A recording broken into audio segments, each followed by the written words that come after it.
어머님, 저희도 정말 고민 끝에 드리는 말씀이에요.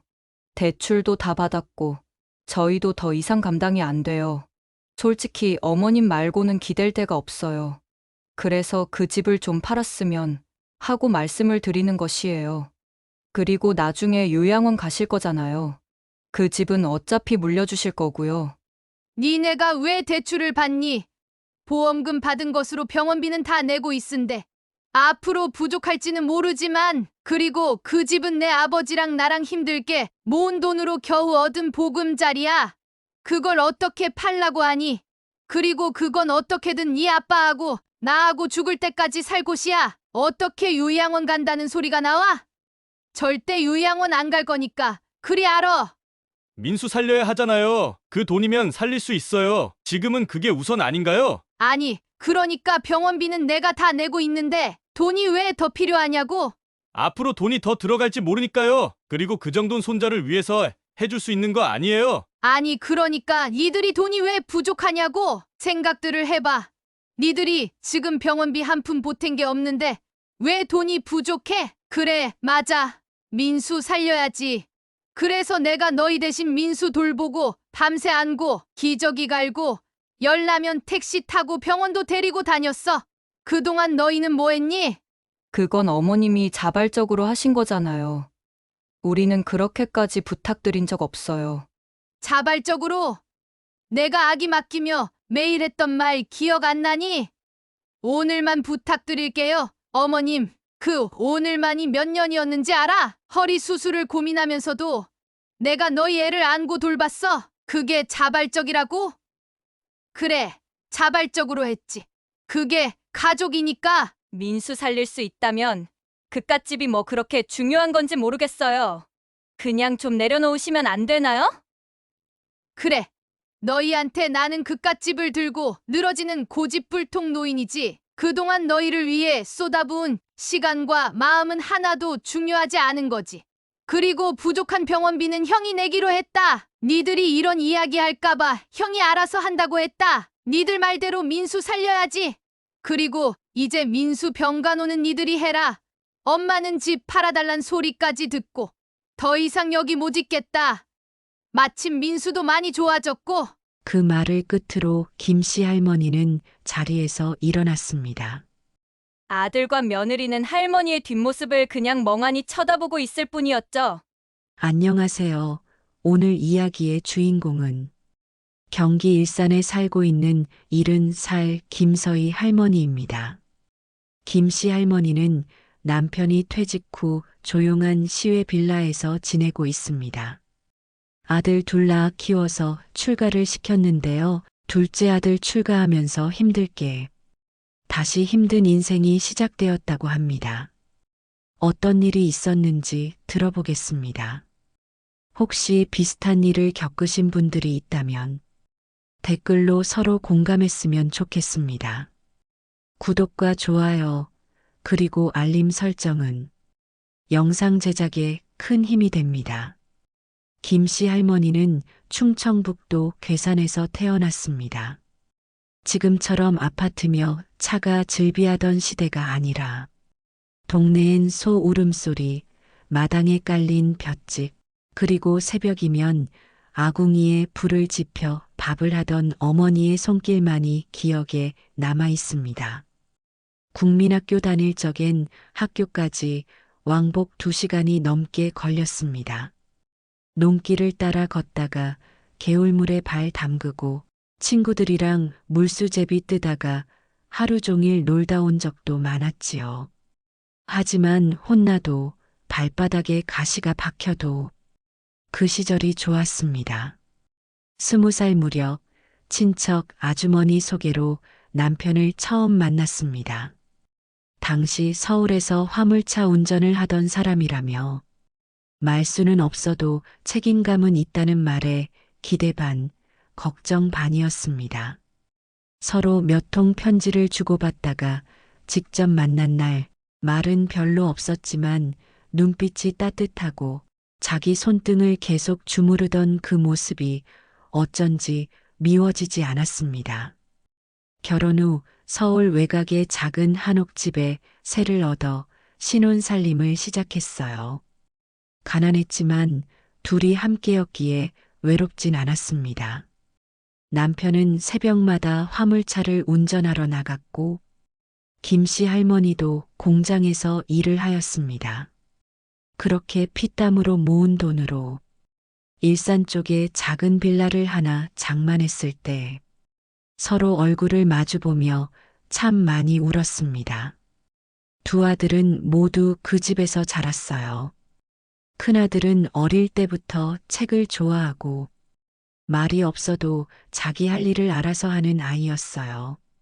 공부도 제법 잘했고 고등학교 땐 장학금까지 받아 서울에 있는 좋은 대학에 합격했을 때 온 가족이 기뻐했습니다.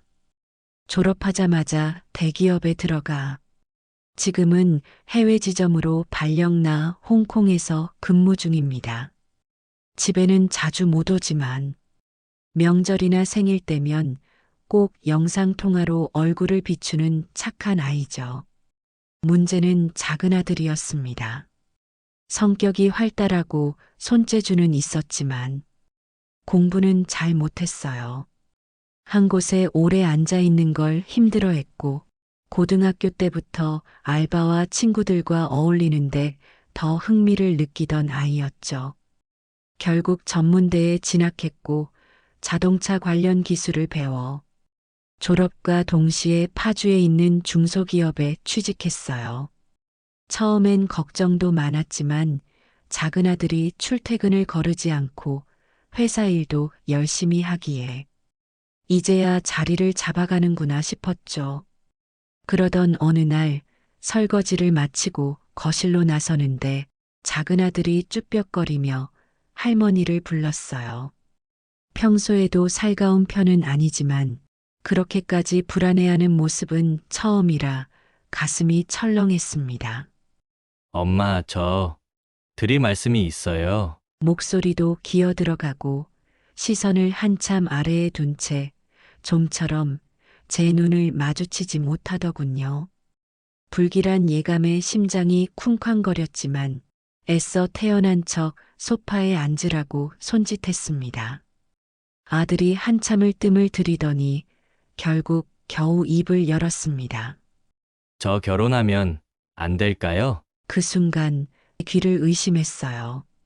아니, 대체 무슨 뚱딴지 같은 소리람? 회사에 취직한 지 1년도 채 안 됐고 아직 사회초년생 티를 벗지도 못한 25살짜리 아들이 결혼이라니. 머릿속이 새하얘지면서 이 아이가 대체 뭘 착각하고 있는 건가 싶었습니다. 너무 황당하고 어이가 없어서 한마디도 할 수 없었어요. 제 얼굴이 굳어지는 걸 봤는지 아들이 더듬거리며 말을 이었습니다. 애가 생겼어요. 마른 하늘의 날벼락이라는 게 이런 걸까요? 억장이 무너진다는 표현이 딱 맞았어요.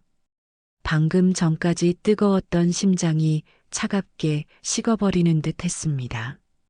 애써 부여잡았던 평정심은 산산조각 났죠. 온몸에 피가 역류하는 것 같았어요. 뭐라고? 할머니는 너무나 당황해서 소리를 질렀습니다. 눈앞이 핑 돌고 헛웃음이 나오면서도 도저히 믿기지 않는 현실에 다리가 후들거렸습니다. 내 아들이 이제 막 날갯짓을 시작한 귀한 자식이 아이부터 생겼다니. 그 순간 수많은 생각이 파노라마처럼 스쳐 지나갔어요. 남들처럼 번듯하게 자리 잡고 사랑하는 사람과 여유롭게 연애도 하고 준비된 결혼을 하길 바랐는데 그 모든 기대가 한순간에 무너져 내리는 기분이었죠. 분노보다는 너무나 갑작스러운 상황에 대한 혼란과 깊은 절망감이 할머니를 덮쳤습니다. 그런데도 그 녀석 눈을 똑바로 뜨고 할머니를 응시하며 힘겹게 말을 이어갔어요. 책임지려고요. 그래서 결혼해야 해요. 그 목소리에 할머니는 더 이상 아무 말도 할 수 없었어요. 따지고 싶은 마음, 화를 내고 싶은 마음, 모든 걸 엎어버리고 싶은 마음이 한순간에 사라졌습니다. 그저 25살밖에 안 된 어린 아들이 자신의 실수로 인해 찾아온 생명을 외면하지 않고 책임지겠다는 그 말 한마디가 할머니의 모든 분노를 집어삼켰습니다. 어쩌면 그 순간 화보다는 안쓰러움과 함께 작은 안도감마저 들었던 것 같아요. 도망치지 않고 피하지 않고 자신의 선택에 책임을 지겠다는 아들의 모습이 비록 서툴고 미숙할지라도 대견하게 느껴졌으니까요. 그렇게 며칠 뒤 아들이 데려온 아가씨를 처음 마주했습니다. 조그만 체구의 아가씨는 고개를 들지 못하고 조용히 앉아 있었어요. 마치 죄인이라도 된 것처럼 잔뜩 움츠러든 어깨와 불안하게 맞잡은 두 손이 보였습니다. 붉어진 눈시울과 떨리는 속눈썹이 그 아이가 얼마나 미안해하고 있는지, 얼마나 두려워하고 있는지 고스란히 전해졌어요. 배는 이미 제법 불러 있었고 앉을 때마다 무의식적으로 허리를 감싸 안는 그 손길이 왜 그리 가여워 보이던지 어린 나이에 감당하기엔 너무 버거운 무게를 짊어진 것 같아 마음이 다 저려왔습니다. 괜찮니? 뭐 먹고 싶은 건 없어? 너무나 안쓰러워 따뜻하게 말을 했습니다. 차마 고개를 들지 못하는 아이의 어깨를 조용히 토닥여 주었습니다. 그 아이의 눈에도 할머니와 같은 불안감과 두려움이 서려 있었으니까요. 그날 이후 작은 아들의 결혼 준비는 물 흐르듯 빠르게 진행됐습니다. 여유도 시간도 없었기에 상견례는 형식적인 자리로 끝났고 허례허식 없이 최대한 간소하게 결혼식을 치르기로 했어요. 문제는 신혼집이었죠. 이제 막 사회생활을 시작한 아들에게 집을 마련해 줄 형편은 되지 못했습니다. 남편과 할머니는 밤늦도록 머리를 맞대고 고민했어요. 여보, 우리 애들이 발 뻗고 편하게 지낼 공간이라도 있어야지. 하지만 노후 자금은 고민 끝에 부부가 어렵게 모아둔 노후 자금을 꺼내기로 결정했습니다. 평생을 아껴 모아둔 돈이었기에 망설임이 없었던 것은 아니에요. 하지만 저희가 조금 불편하면 되는 일이고 이 자식 하나라도 똑바로 자리 잡게 하는 것이 더 중요하다고 생각했습니다. 우리가 좀 고생하면 되지. 애들만 제대로 자리 잡으면 되는 거야. 그렇게 스스로를 다독이며 통장에 찍힌 숫자를 보며 한숨을 쉬면서도 아이들이 새롭게 시작할 삶을 위해 기꺼이 희생하기로 마음먹었습니다. 덜컥 생긴 아이 때문에 시작된 결혼이었지만 그래도 이 아이들이 함께 이 난관을 헤쳐나가며 더 행복한 가정을 꾸려나가기를 바라는 마음뿐이었습니다. 부디 이런 마음이 아이들에게 잘 전해져서 힘든 시간을 이겨내고 더 큰 사랑으로 이어가기를 소망했어요. 김씨 할머니는 그렇게 아들을 갑작스럽게 결혼을 시켰습니다.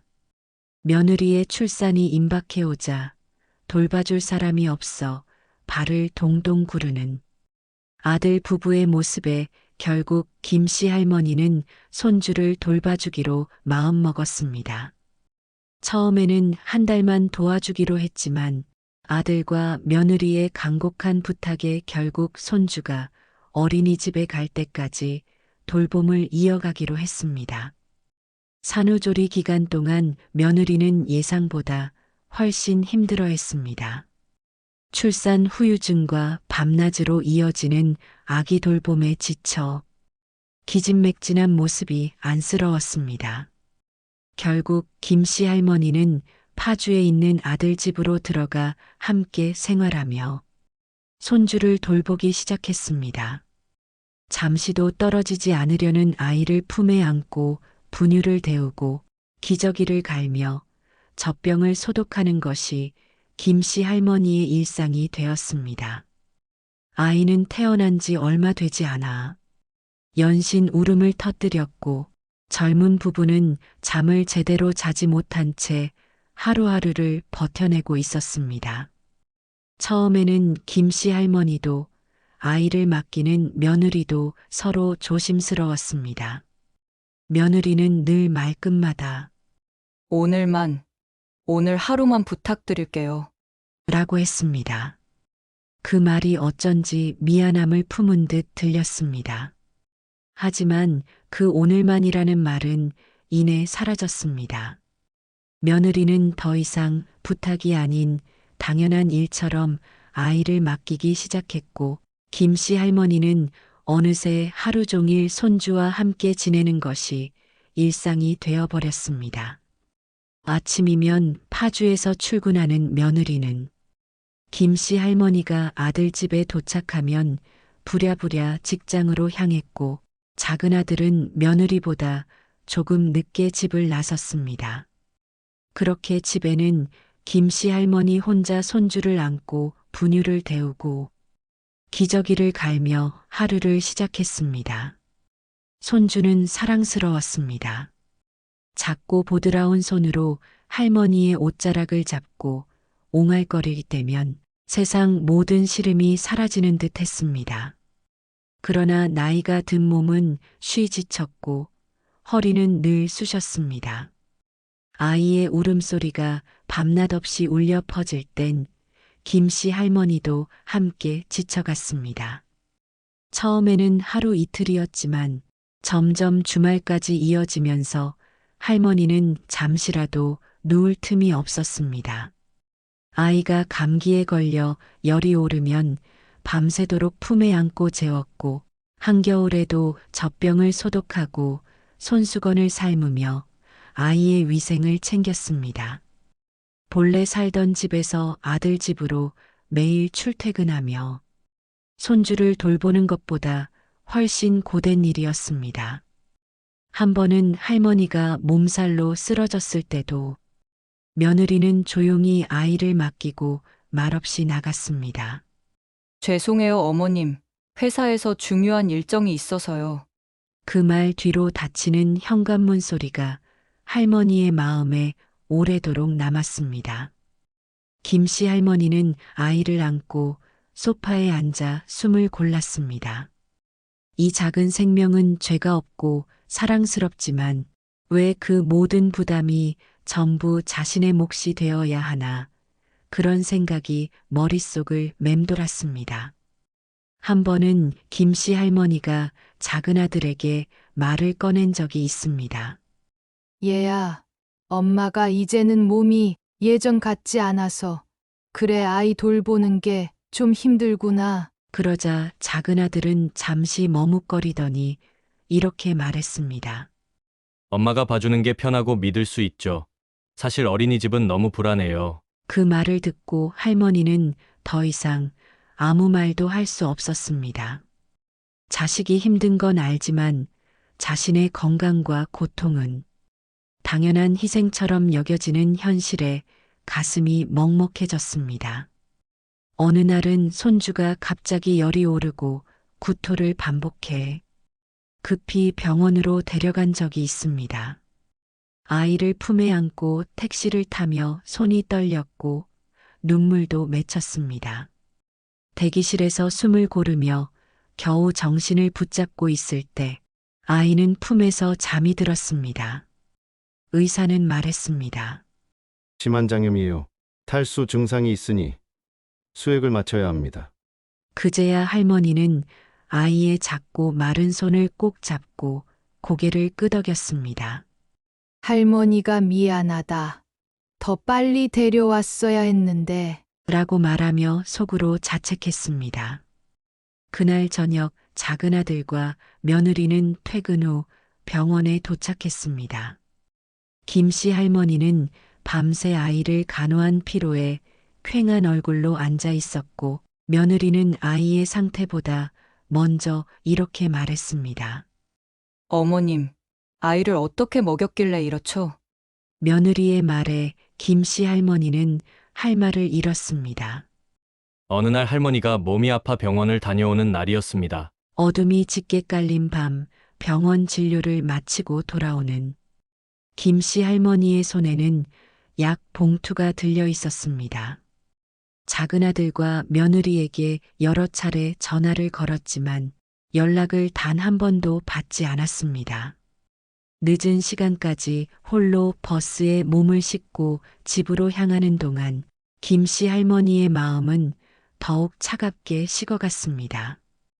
혹시 아이들이 깰까봐 조심스럽게 현관문을 열고 들어선 집은 정막 그 자체였습니다.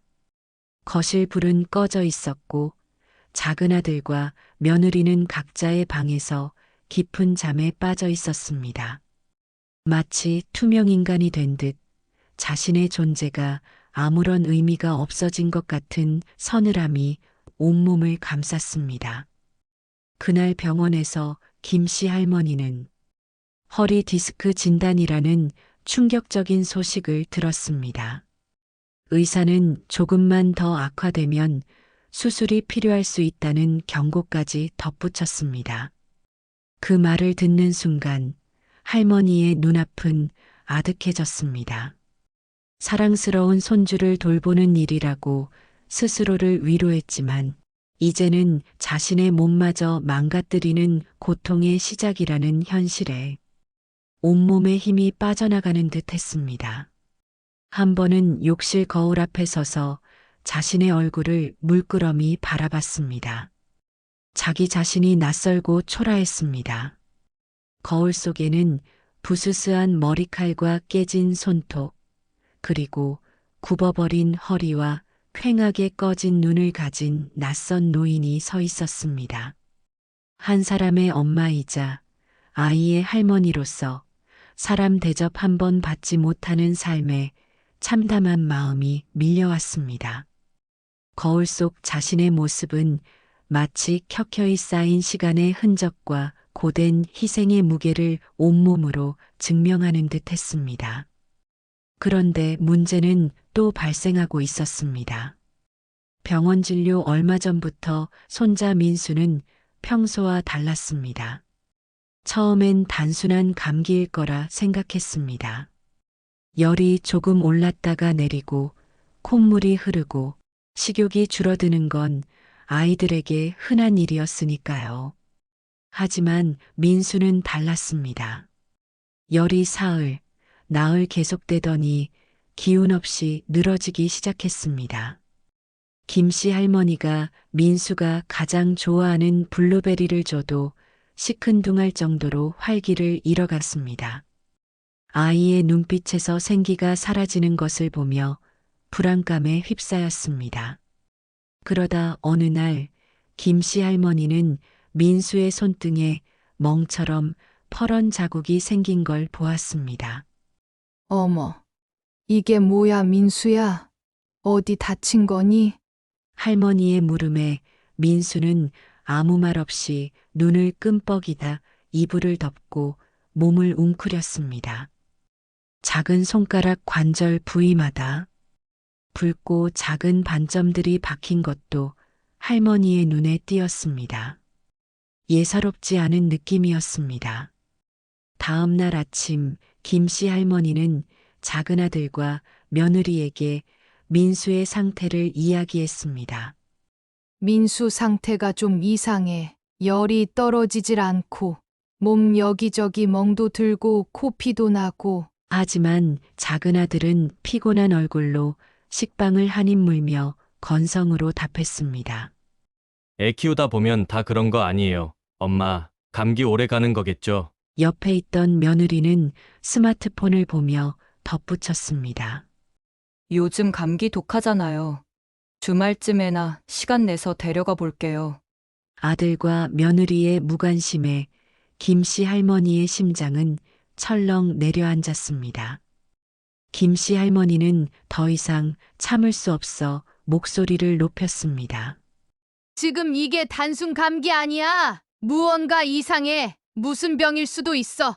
김씨 할머니의 절박한 외침에도 불구하고 작은 아들은 짜증스러운 표정으로 말했습니다.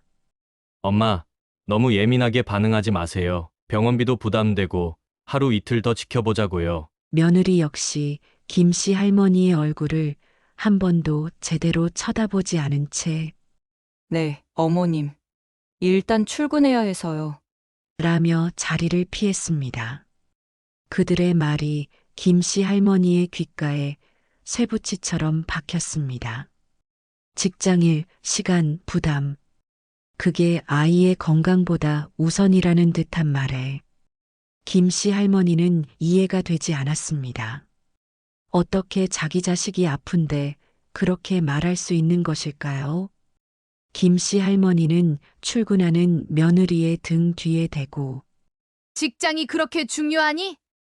아이가 아픈데 라고 소리치고 싶었지만 목구멍까지 차오른 말을 겨우 삼켰습니다. 그날 오후 김씨 할머니의 불길한 예감은 현실이 되었습니다. 민수는 갑자기 이불 위에서 토하기 시작했습니다. 속이 비었는지 투명한 물만 토하고 몸은 축 늘어졌으며 입술은 푸르스름하게 변해 있었습니다. 민수야, 민수야! 눈 좀 떠봐! 김씨 할머니는 민수를 번쩍 안고 뛰쳐나왔습니다. 이웃에게 부탁해 택시를 잡아 탔고 병원 응급실로 곧장 향했습니다. 가슴이 두근거렸고 손은 걷잡을 수 없이 떨렸습니다.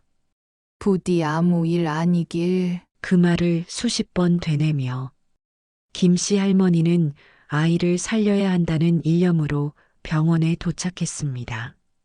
응급실 문이 열리는 순간 김씨 할머니의 삶은 완전히 뒤바뀌는 듯 했습니다.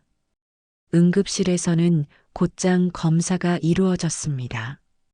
김씨 할머니는 민수의 손을 붙잡고 대기실 의자에 앉아 초조하게 결과를 기다렸습니다. 민수는 링거를 맞으며 멍하니 천장을 바라보고 있었습니다. 작은 눈동자에 빛이 없었습니다. 김씨 할머니는 민수의 작은 손을 연신 쓸어주며 아이가 얼마나 아플까 마음 아파했습니다. 한참 뒤 담당 의사가 불렀습니다. 의사는 무거운 표정으로 결과를 설명했습니다. 보호자분, 혈액 수치가 심상치 않습니다.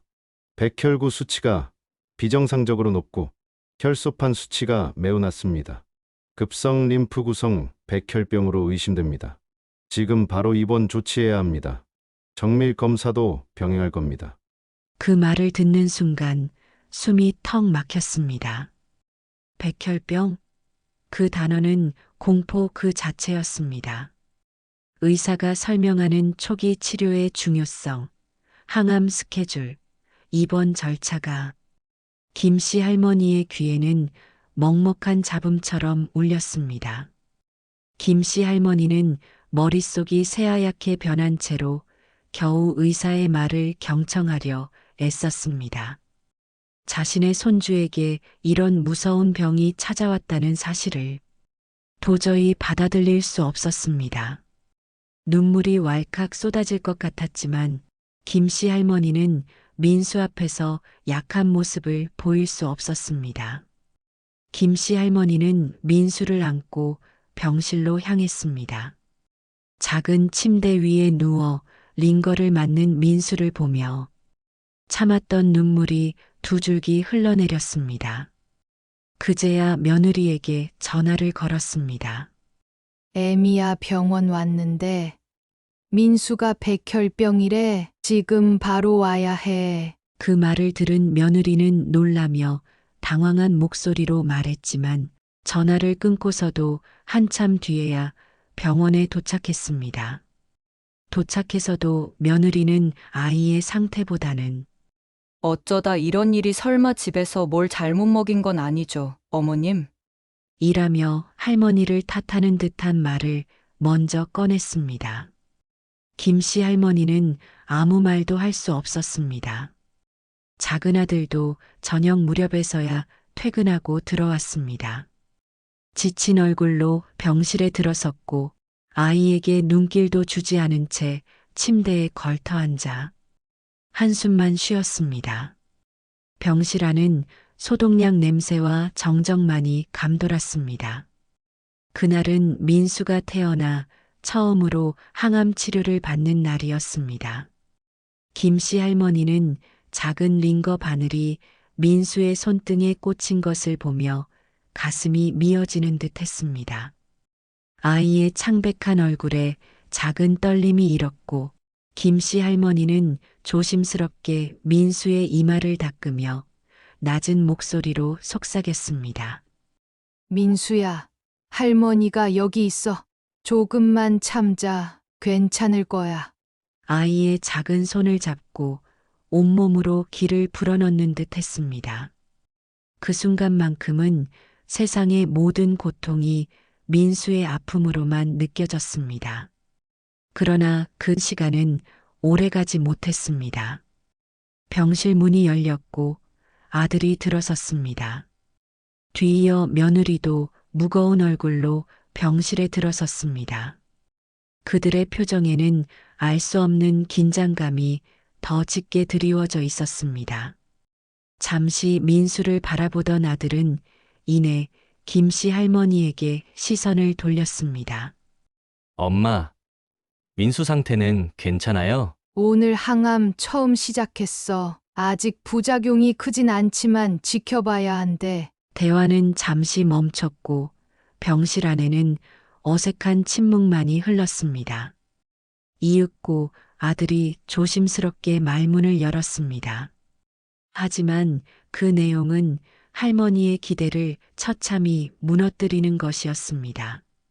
엄마, 근데 병원비 얘기 좀 해야 할 것 같아서요. 김씨 할머니는 민수가 먹던 밥그릇을 내려놓고 아들을 똑바로 바라보았습니다. 응, 얘기해봐. 아들은 며느리를 힐끔 보더니 깊은 숨을 내쉬고는 마치 준비된 대사를 읊듯이 말을 이었습니다. 일단 항암제 가격이 생각보다 높고 병실도 1인실로 배정돼서 며칠 사이에 카드값이 많이 나갔어요. 지금으로선 저희가 감당이 안 돼요. 며느리는 옆에서 한술 더 떴습니다. 저도 회사 프로젝트 마감이라 정신 없는데 이렇게 매일 병원 오가며 치료비 걱정까지 하려니까 진짜 숨이 막혀요. 어머님도 아시잖아요. 이 병 치료 오래 걸리고 돈도 많이 드는 거. 그들의 목소리에는 아이의 고통에 대한 연민보다는 자신들이 짊어진 경제적 부담에 대한 짜증과 불만이 가득했습니다. 김씨 할머니는 말없이 그들의 얼굴을 번갈아 보았습니다. 아들과 며느리의 눈빛 속에는 안타까움보다 부담감이 먼저 읽혔습니다. 이런 기색이 익숙해질 무렵이었다는 사실이 가슴을 더욱 아프게 했습니다. 할머니는 깊은 한숨을 내쉬었습니다. 자신이 예상했던 반응이었습니다. 조용히 입을 열었습니다. 민수 보험 드러났어. 태아보험이랑 암 진단금과 치료비 들어간 상품으로. 아들과 며느리의 눈이 휘둥그레졌습니다. 아들과 며느리의 얼굴에는 놀라움과 동시에 당황스러운 기색이 역력했습니다. 보험료? 우리가 그런 거 가입 안 했는데요. 며느리의 목소리에는 불신마저 담겨 있었습니다. 김씨 할머니는 며느리 얼굴을 똑바로 바라보며 말했습니다. 니들이 못했지. 그때는 너희가 결혼하자마자 정신없었고 민수 생기고도 바빠서 보험 생각도 못했잖니. 그래서 내가 생활비 아껴서 가입했어. 내 이름으로, 민수 이름으로 다 등록했지. 그 순간 병실 안이 조용해졌습니다. 아들은 고개를 숙였고 며느리는 손톱을 만지작거리며 아무 말도 하지 않았습니다. 김씨 할머니는 이어 말했습니다. 그래서 치료비 대부분 커버될 거야. 보험금 청구도 내가 준비해놨어. 그러니 너무 걱정하지 마. 김씨 할머니의 목소리에는 억울함과 동시에 이 모든 고통을 혼자 감내해온 지난 세월의 아픔이 고스란히 담겨 있었습니다. 며느리는 그제야 할머니의 얼굴을 똑바로 보며 어색한 미소를 지었습니다. 어머님, 정말 정말 감사해요. 저희가 미처 생각지도 못했는데.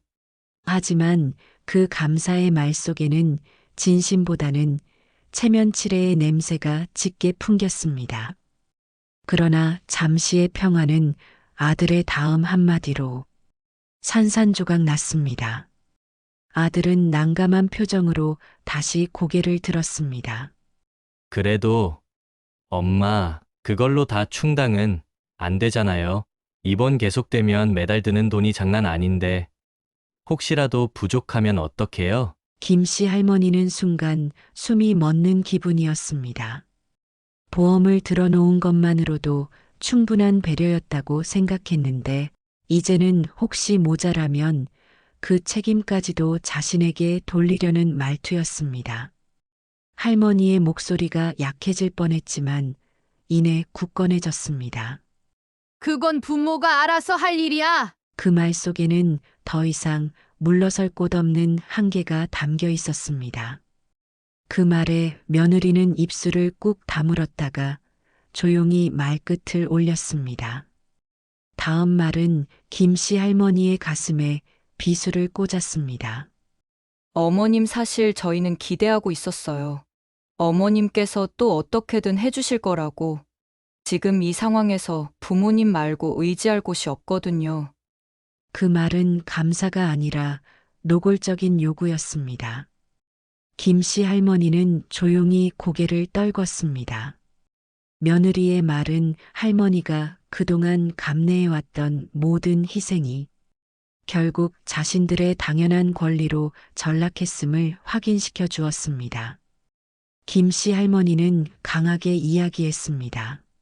그 보험료 나도 쉽지 않았어.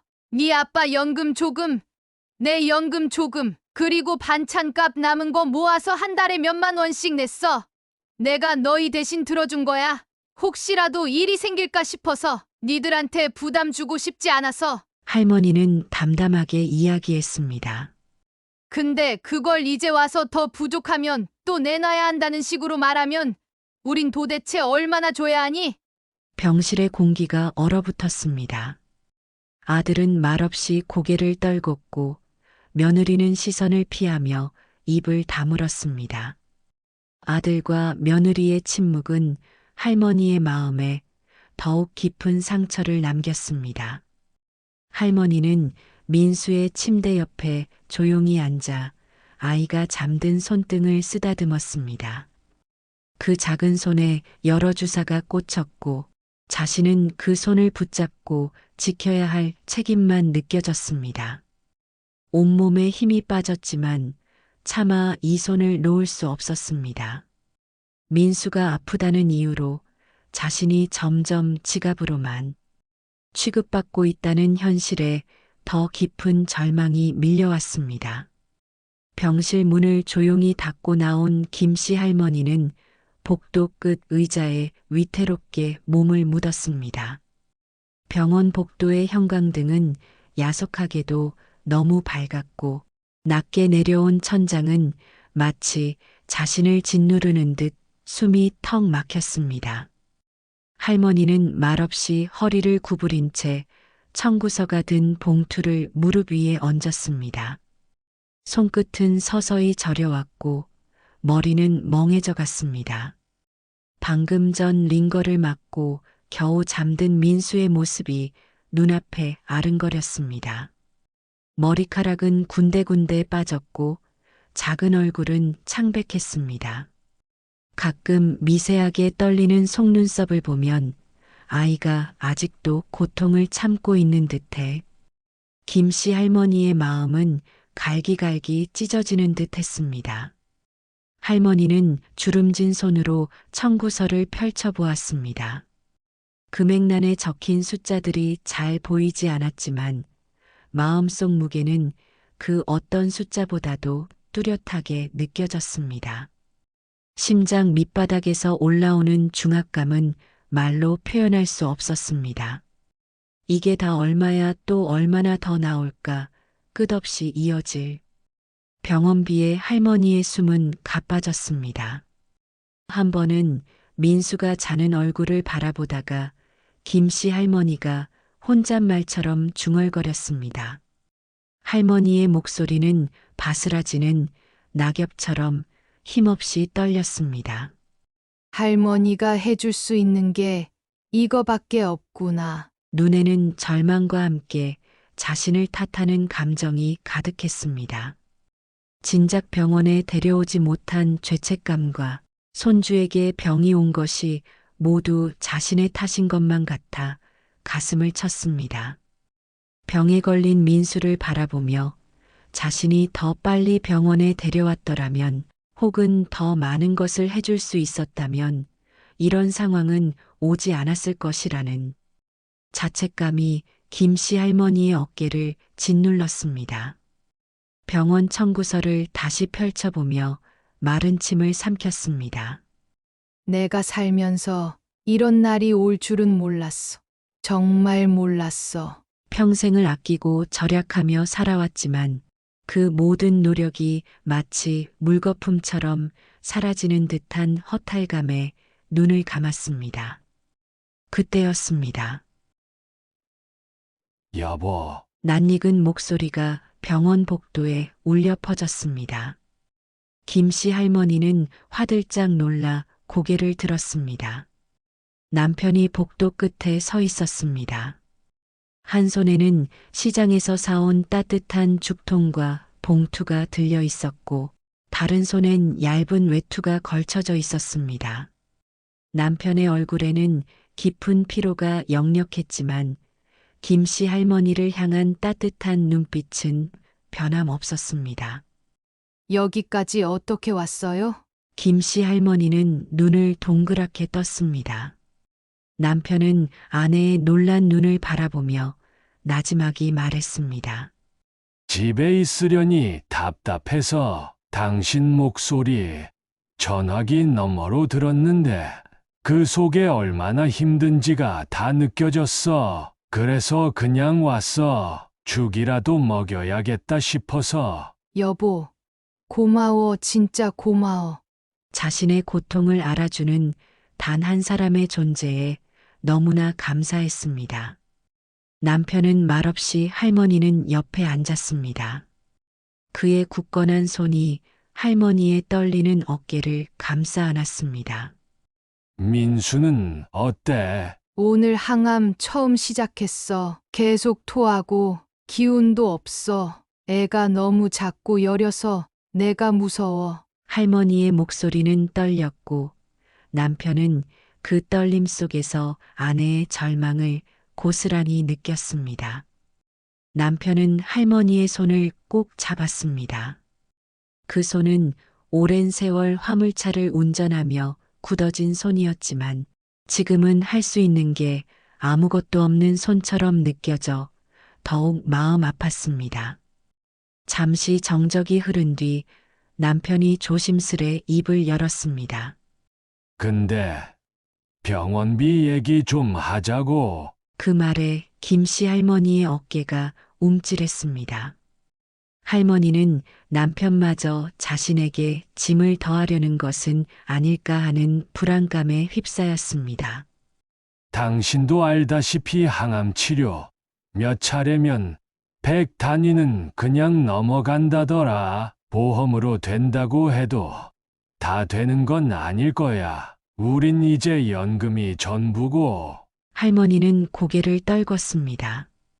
남편의 말이 현실의 날카로운 칼날처럼 심장을 꿰뚫는 듯 했습니다.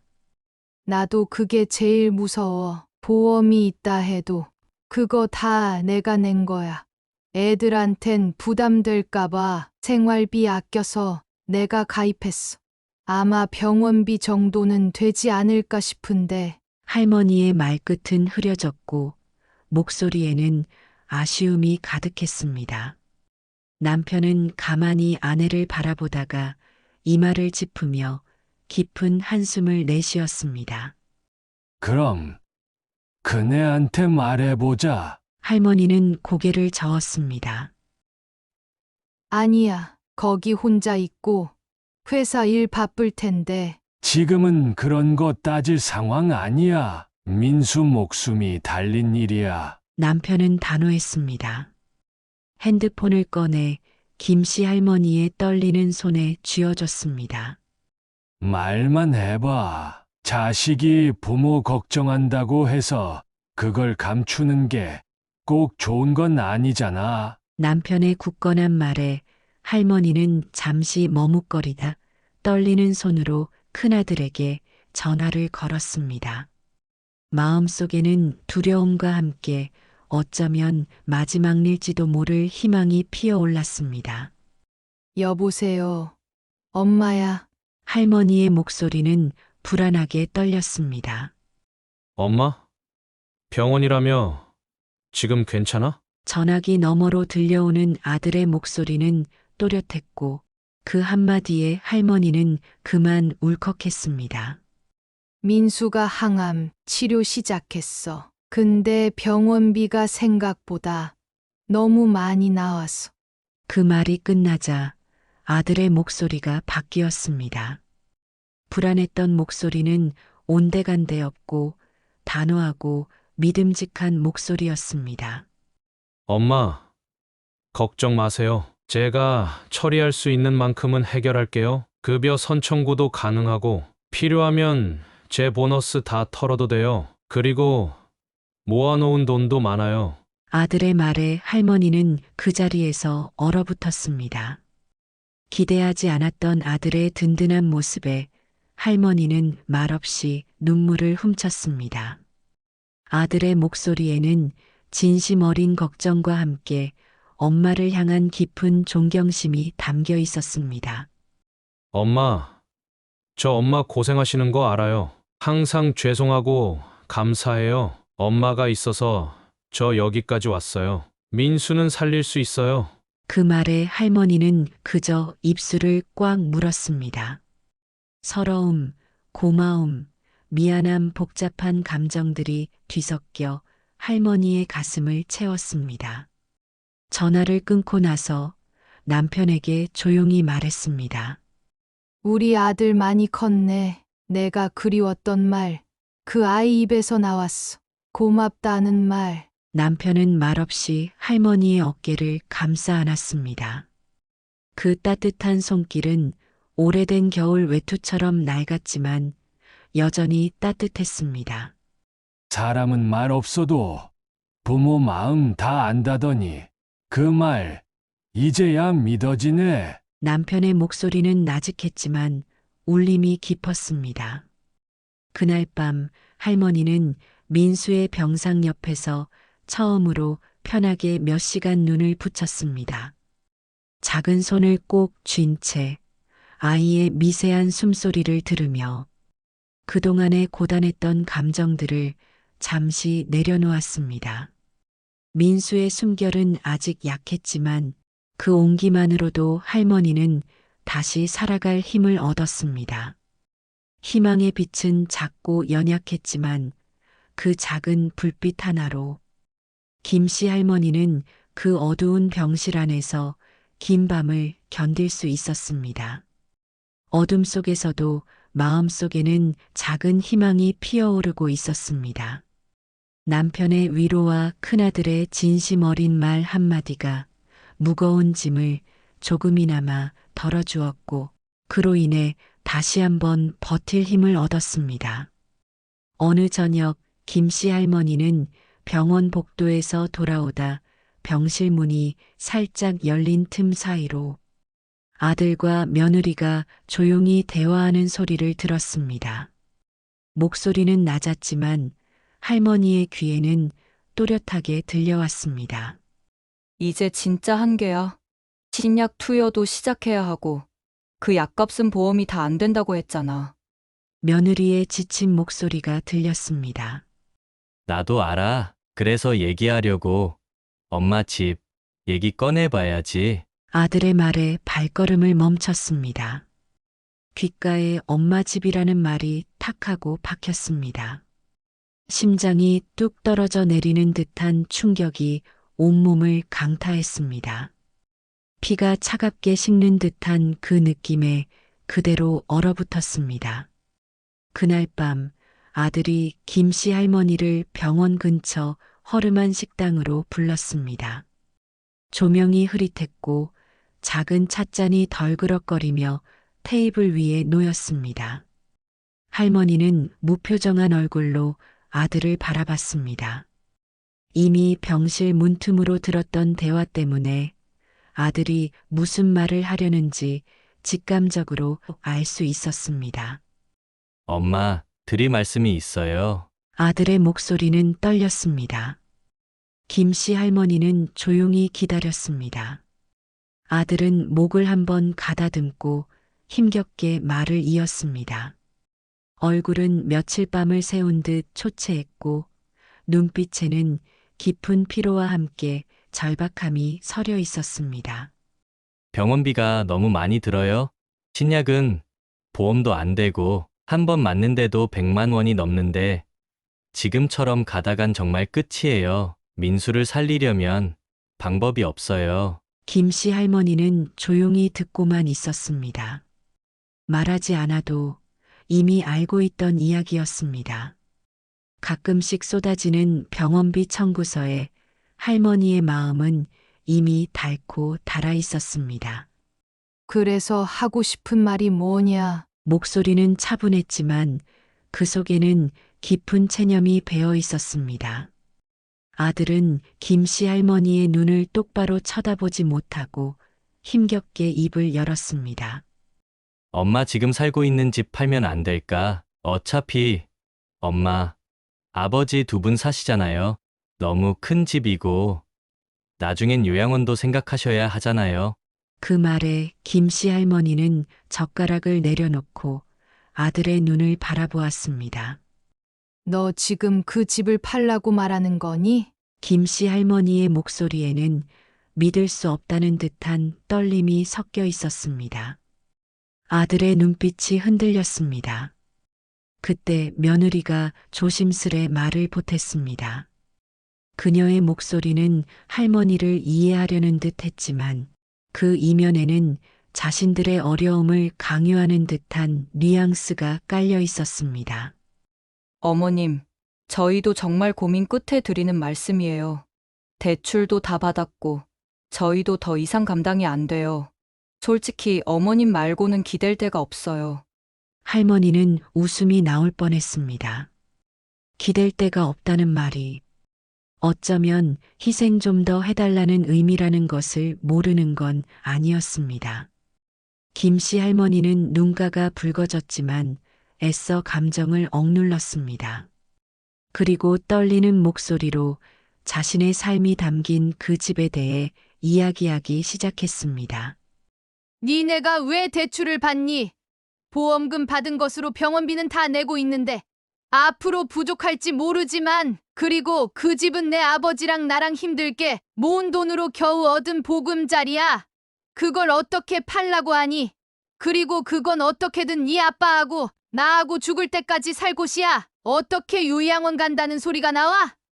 절대 요양원 안 갈 거니까 그리 알아. 아들은 할머니의 말에 입술을 깨물었고 며느리는 시선을 피했습니다. 그들은 할머니의 말에 어떤 반박도 할 수 없었습니다. 아들은 한숨을 쉬며 다시 말을 꺼냈습니다. 민수 살려야 하잖아요. 그 돈이면 살릴 수 있어요. 지금은 그게 우선 아닌가요? 아니, 그러니까 병원비는 내가 다 내고 있는데 돈이 왜 더 필요하냐고? 앞으로 돈이 더 들어갈지 모르니까요. 그리고 그 정도는 손자를 위해서 해줄 수 있는 거 아니에요. 아니, 그러니까 이들이 돈이 왜 부족하냐고? 생각들을 해봐. 니들이 지금 병원비 한 푼 보탠 게 없는데 왜 돈이 부족해? 그 말에 아들과 며느리는 입을 다물었습니다. 하지만 민수를 살려야 한다는 것은 부정할 수 없는 사실이었습니다. 그래, 맞아. 민수 살려야지. 그래서 내가 너희 대신 민수 돌보고 밤새 안고 기저귀 갈고 열나면 택시 타고 병원도 데리고 다녔어. 그동안 너희는 뭐 했니? 김씨 할머니의 목소리에는 그동안 쌓였던 억울함과 분노가 터져 나왔습니다. 며느리는 싸늘한 목소리로 끼어들었습니다. 그건 어머님이 자발적으로 하신 거잖아요. 우리는 그렇게까지 부탁드린 적 없어요. 그 말은 김씨 할머니의 가슴을 도려냈습니다. 자발적으로 내가 아기 맡기며 매일 했던 말 기억 안 나니? 오늘만 부탁드릴게요. 어머님, 그 오늘만이 몇 년이었는지 알아? 허리 수술을 고민하면서도 내가 너희 애를 안고 돌봤어. 그게 자발적이라고? 그래, 자발적으로 했지. 그게 가족이니까. 김씨 할머니의 목소리는 떨렸고 주먹을 쥔 손등엔 핏줄이 도드라졌습니다. 온몸의 피가 거꾸로 솟는 듯한 분노와 배신감이 김씨 할머니를 집어삼켰습니다. 그 순간 며느리가 마른 침을 삼키며 낮게 말했습니다. 목소리에는 일말의 양심도 찾아볼 수 없었습니다. 민수 살릴 수 있다면 그깟집이 뭐 그렇게 중요한 건지 모르겠어요. 그냥 좀 내려놓으시면 안 되나요?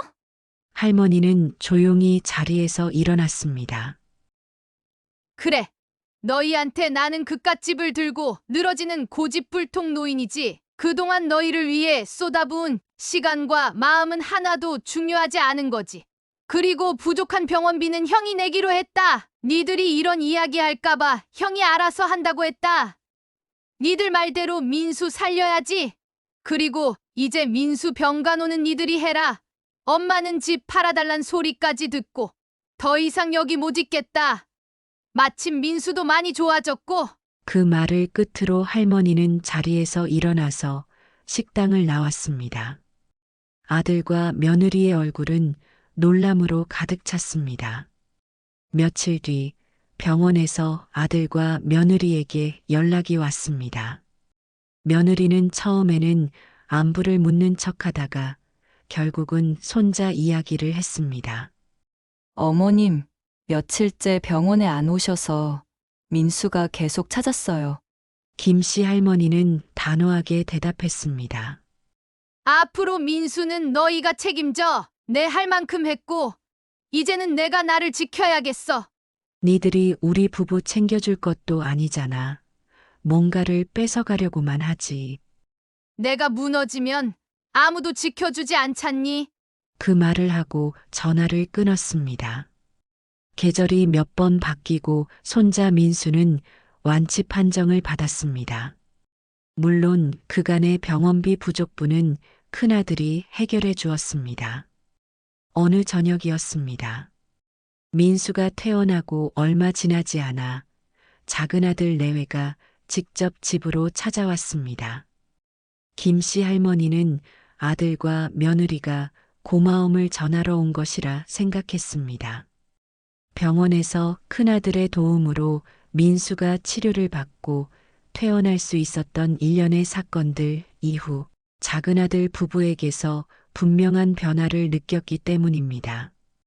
아들과 며느리의 얼굴에는 이전과는 다른 진지함과 미안함이 섞여 있었습니다. 김씨 할머니는 작은 희망을 품었습니다. 이제야 비로소 가족다운 모습을 되찾을 수 있을지도 모른다는 기대를 했습니다. 며느리가 먼저 입을 열었습니다.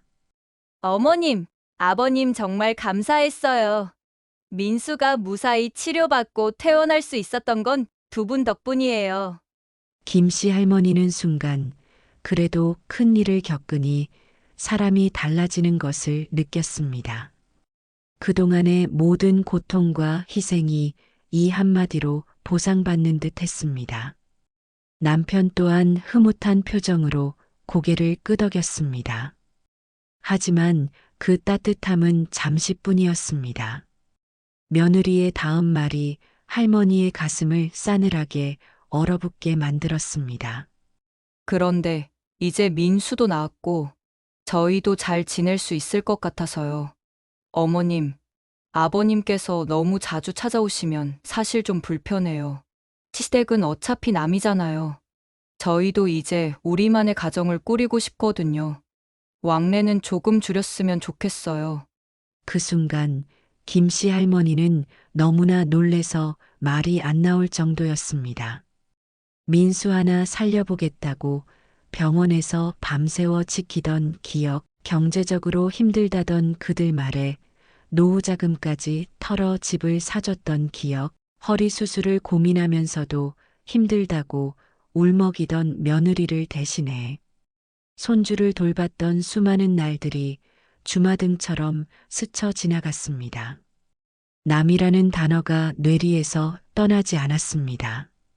며느리의 입에서 나온 남이라는 단어는 김씨 할머니의 모든 희생과 사랑을 한순간에 부정하는 말이었습니다. 숨조차 제대로 쉴 수 없었습니다. 김씨 할머니는 너무나 큰 충격에 아무 말도 할 수 없었습니다. 하지만 남편은 더 이상 참지 않았습니다. 얼굴은 순식간에 붉어졌고 눈에서는 이글거리는 불꽃이 튀는 듯 했습니다. 남편은 멀뚱히 앉아있는 아들과 며느리를 향해 단호하게 외쳤습니다.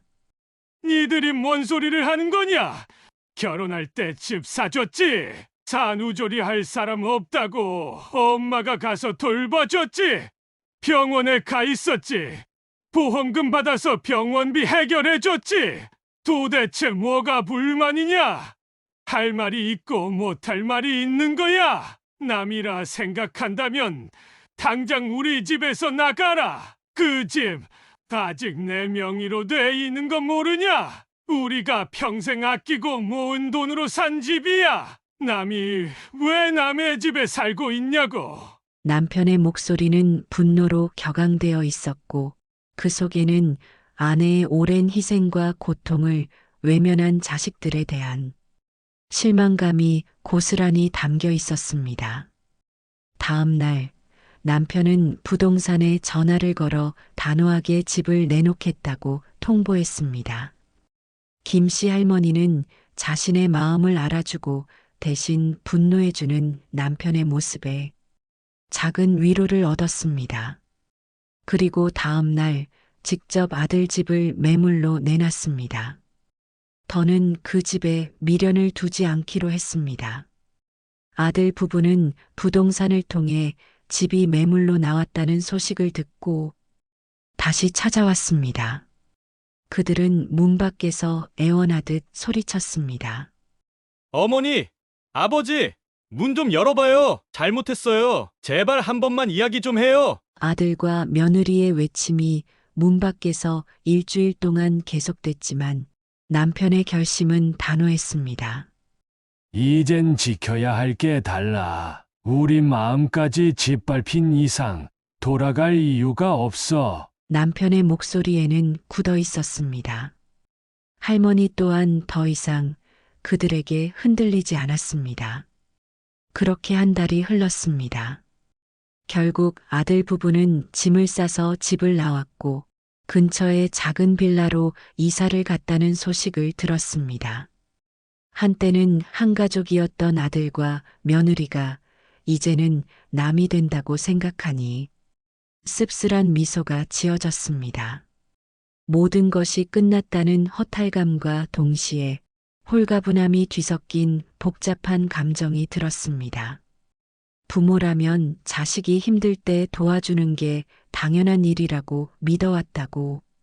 그래서 아들 부부가 어렵다 하면 가진 것 없는 살림에도 어떻게든 보태줬고, 손주가 아프다 하면 밤낮을 가리지 않고 옆을 지켰습니다. 그 모든 게 사랑이었습니다. 조건 없는 희생과 헌신으로 키워온 자식들이었기에 자식의 어려움을 외면할 수 없었습니다. 하지만 그 사랑이 남이라는 말 한마디에 수십 년 부모 노릇은 하루아침에 부정당한 기분이었습니다. 이제는 돌아갈 수도 돌이킬 수도 없는 선을 넘은 것 같았습니다. 마치 끊어진 실처럼 가족의 끈이 영원히 끊어져 버린 듯 했습니다. 하지만 나는 부모로서 할 만큼 했다고, 누구보다 진심으로 사랑했다고 스스로를 위로하며 김씨 할머니는 더 이상 상처받지 않으리라 다짐했습니다. 시간이 흘러 명절이 찾아왔습니다. 작은 아들 부부는 매년 그랬듯 찾아왔지만 예전과 같은 살가움은 없었습니다. 김씨 할머니와 남편은 더 이상 아들과 며느리를 애써 반기지 않았습니다. 형식적인 인사를 건네고 차례상 앞에 잠시 앉았다 가는 것이 전부였습니다. 며느리의 얼굴에는 불편함이 역력했고 작은 아들은 시종일관 시선을 피했습니다. 한때 손자의 웃음소리로 가득했던 집은 이제 차가운 정적만이 감도는 곳이 되어버렸습니다. 김씨 할머니는 그들의 모습을 보며 더 이상 가슴 아파하지 않으려 노력했습니다. 명절 음식은 예년처럼 풍성했지만 식탁 위에는 무거운 침묵이 흘렀습니다. 김씨 할머니는 작은 아들 부부에게 건네는 말 한마디 한마디를 조심했고 아들과 며느리 역시 김씨와 남편에게 불필요한 말을 꺼내지 않았습니다. 마치 서로에게 쳐놓은 투명한 벽처럼 할머니 부부와 아들 부부 사이에는 보이지 않는 거리가 생겨 있었습니다. 할머니는 씁쓸하게 생각했습니다. 남이라는 말이 현실이 되어버린 순간이었습니다. 그렇게 1년이 흘렀습니다. 큰아들이 해외 근무를 마치고 귀국한다는 소식이 들려왔습니다. 김씨 할머니는 오랜만에 큰아들의 얼굴을 볼 생각에 가슴이 설렜습니다. 그리고 귀국하는 날, 큰아들은 놀랍게도 작은아들 부부와 민수를 데리고 집으로 찾아왔습니다. 현관문을 열고 서 있는 작은 아들과 며느리를 보며 순간 숨을 멈췄습니다. 민수는 할머니를 보자마자 달려와 품에 안겼습니다. 할머니, 보고 싶었어요. 민수의 맑은 목소리에 할머니는 순간 울컥했습니다. 민수의 작은 몸을 꼭 끌어안으며 한동안 놓아주지 않았습니다. 민수의 얼굴에는 이전의 창백함은 사라지고 건강한 웃음꽃이 피어 있었습니다. 하지만 할머니는 작은아들 부부에게는 시선을 주지 않았습니다. 남편 또한 마찬가지였습니다. 큰아들은 난감한 표정으로 아버지, 엄마와 작은아들 부부를 번갈아 보았습니다. 큰아들은 상황을 중재하기 위해 노력했지만 왔니? 어서 들어와. 할머니는 큰아들과 민수만을 반기며 집 안으로 들였는데요. 작은아들 부부는 굳은 얼굴로 현관에 서서 형의 뒤를 따랐습니다. 이 집에서 시댁은 남인이 왕래를 줄이자고 외쳤던 말이 아직도 귓가에 선명하게 울리는 듯 했습니다. 저녁 식사 자리, 큰아들이 조심스럽게 말을 꺼냈습니다. 엄마, 동생도 많이 뉘우치고 있어요. 민수도 이제 건강해졌으니 이제는 다들 같이 잘 지내면 안 될까요? 큰아들의 진심 어린 눈빛에 잠시 흔들렸습니다. 진심으로 가족을 걱정하는 자식이었습니다. 하지만 김씨 할머니는 작은아들 부부에게 시선을 주지 않은 채 조용히 답했습니다.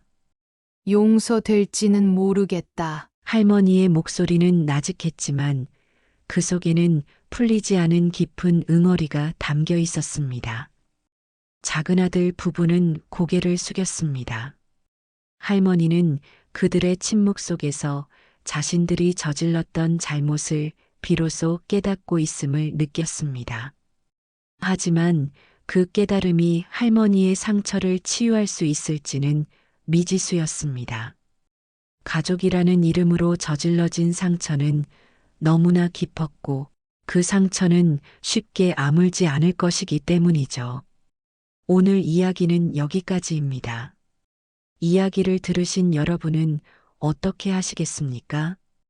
여러분이라면 자식에게 이런 말을 들었을 때 과연 어떤 선택을 하셨을까요?